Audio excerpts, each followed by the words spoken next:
न कोई यादव है, न कोई ब्राह्मण है, न कोई क्षत्रिय है, हम एक हिंदू हैं। क्योंकि आपकी मुसलमानों में भी सिया, सुन्नी, दर्जी और तमाम जातियां होती हैं, मगर कोई भी मुसलमान यह नहीं कहता मैं सिया हूं, मैं पठान हूं, मैं दर्जी हूं, मैं जो है क्या कहते हूँ खान हूँ। हमारे यहाँ कोई जाति नहीं है, हम लोग हिंदू हैं, हिंदू राष्ट्र होगा। जय हिंदुस्तान।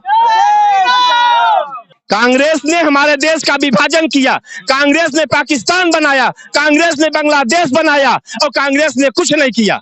1947 के पहले हमारे यहाँ सुई तक नहीं बनती थी। मैं बताता हूँ कि 1947 के पहले हमारे यहाँ सरकार योगी मोदी जिंदाबाद, जय श्री राम, जय श्री राम, जय श्री राम, जय श्री राम। अब की बार 404 पार। तो हमारे बीच में आप देख रहे हैं कि मोदी जी के जो समर्थक हैं वो आ चुके हैं और मोदी जी के एक बड़ी सी तस्वीर भी है जो लोग यहाँ पर सामने लिए हुए हैं।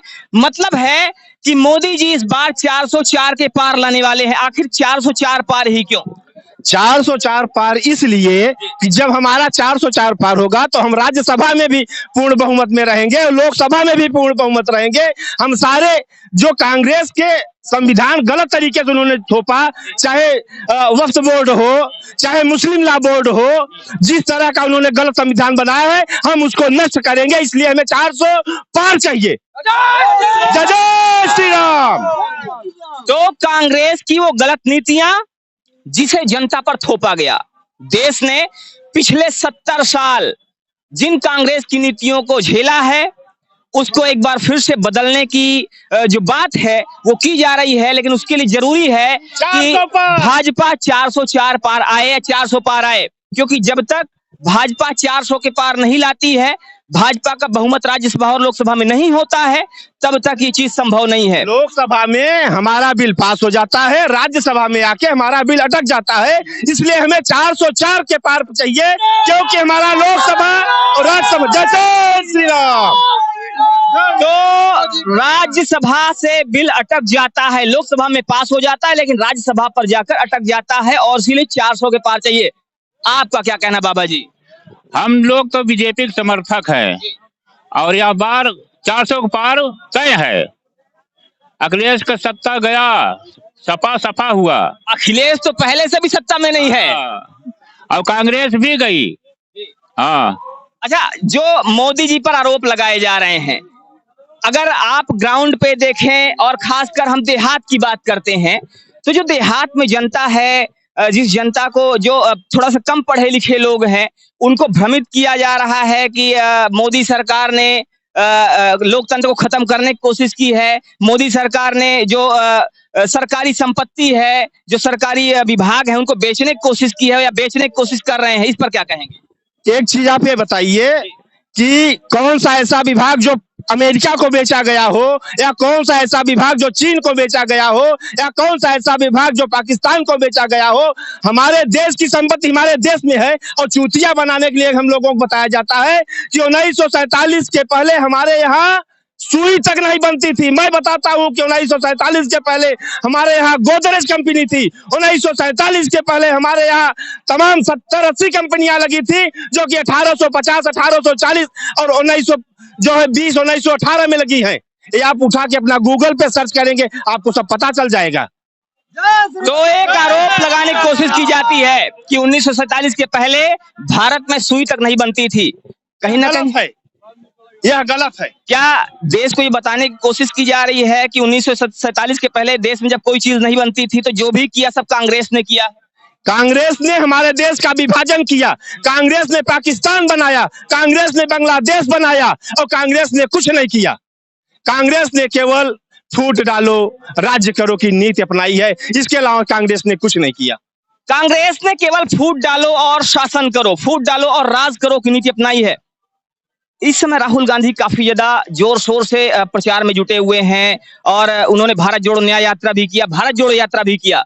और कहीं ना कहीं देखा जाता है कि वो जहां भी जाते हर जगह कहते हैं कि इस देश में जो यादव हैं उनका प्रतिशत कितना है और उनकी भागीदारी कितनी है।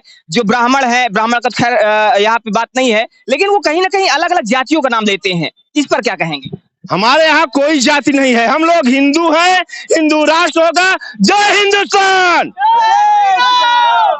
यहाँ जाति में बांटकर उन्होंने राज्य किया है और वही कर रहे हैं।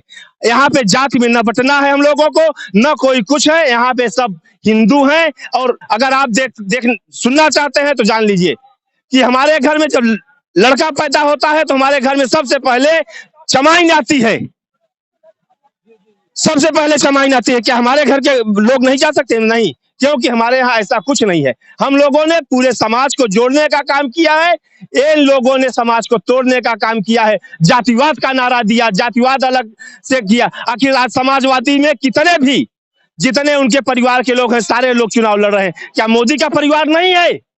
मगर मोदी का परिवार कहीं बताइए किसी भी लोकसभा पे या किसी भी विधानसभा पे मोदी का कोई भाई बंधु परिवार का व्यक्ति चुनाव लड़ा हो, या योगी के परिवार का कोई व्यक्ति चुनाव लड़ा हो? तो मोदी के परिवार की बात की जाए तो मोदी के परिवार का कोई भी शख्स ऐसा नहीं है जो चुनाव लड़ रहा हो। और साथ ही योगी के परिवार की बात की जाए तो योगी जी के परिवार का भी कोई व्यक्ति चुनावी मैदान में नहीं है।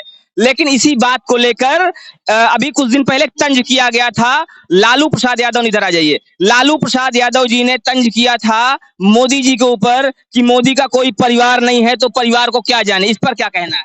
देखिए, लालू प्रसाद यादव जैसे व्यक्तियों को हम लोगों ने नेता बना दिया, ये बहुत शर्म की बात है। जो चारा घोटाला से लेते हुए कई घोटालों के शिकार हैं, वो रेल मंत्री भी रहे हुए हैं। और बिहार की जनता जनमानस का जो सिलेक्शन था मैं उसका स्वागत करता हूं, लेकिन जो पुराने निर्णय थे वो बहुत ही गलत थे। आज हम राहुल गांधी की बात करते हैं, हम लोग अपने यहाँ जो बुजुर्ग होते हैं उनको भी नमस्कार करते हैं।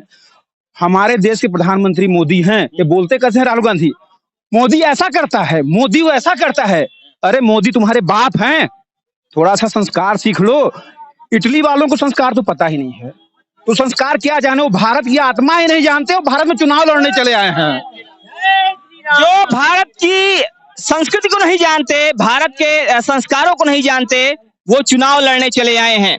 कहीं ना कहीं एक तंज है ये राहुल गांधी के ऊपर कि उनको इस पर कुछ सोचने की जरूरत है, इससे कुछ सीखने की जरूरत है कि आखिर जो बड़े हैं, बुजुर्ग हैं, उनका सम्मान कैसे किया जाता है। आपका क्या कहना है? राहुल गांधी जो इस समय बातें कर रहे हैं, जो चुनावी मैदान में वो कोशिश कर रहे हैं, क्या लगता है राहुल गांधी कहाँ तक सफल होने वाले हैं? राहुल गांधी जी सफल नहीं होंगे, क्योंकि वे सब उनका चुनावी मुद्दा है। जातिवाद में बांटना, ये सब करना सब चुनावी मुद्दा है। चुनाव के बाद सब मुद्दे खत्म, और इस बार बीजेपी 400 पार करेगी ही, बस हो गया। बीजेपी 400 पार करेगी, लेकिन बीजेपी के ऊपर जो विपक्ष है वो कहता है कि भारतीय जनता पार्टी जो है सिमटने वाली है, 200 के अंदर सिमट जाएगी। इस पर क्या आपको लगता है? अरे वो तो विपक्ष जो है हमेशा कहती है कि 200 के अंदर सिमट जाएगी, 150 के अंदर सिमट। अभी इनका नारा है कि भारतीय जनता पार्टी 150 में सिमट जाएगी, 100 में सिमट जाएगी, 200 में सिमट जाएगी। लेकिन जब 4 जून को रिजल्ट खुलेगा तो तब ये नहीं कहेंगे कि इतने में सिमट गई, तब ये बोलेंगे कि जो है ईवीएम में खराबी थी, ईवीएम में बेईमानी हो गया, ये हो गया, वो हो गया। दुनिया भर की भंडाफोड़ करेंगे और यही रोना रोएंगे, और सब कोई जो है चुनाव आयोग के ऊपर दोष देंगे, ईवीएम में दोष देंगे, दुनिया भर के जो इनका नाटक फिर शुरू हो जाए। अच्छा, ईवीएम का रोना, अगर रोने की बात की जाए तो ईवीएम का रोना तो ये तब से रो रहे हैं जब चुनाव शुरू भी नहीं हुआ था। तो अगर 4 जून को, जैसा आप कह रहे हैं कि 4 जून को 400 के पार भारतीय जनता पार्टी आने वाली है, तो अगर 400 के पार भारतीय जनता पार्टी आ जाती है तो क्या फिर वही इनका पुराना रवैया शुरू होगा? या यही रवैया शुरू होगा? ये अभी नहीं रो रहे, अभी किसी मंच से सुना है, अभी तो हर मंच से यही बोल रहे हैं कि हम जीत रहे, हम जीत रहे, हम जीत रहे हैं। लेकिन 4 जून के फिर वही रोना शुरू हो जाएगा।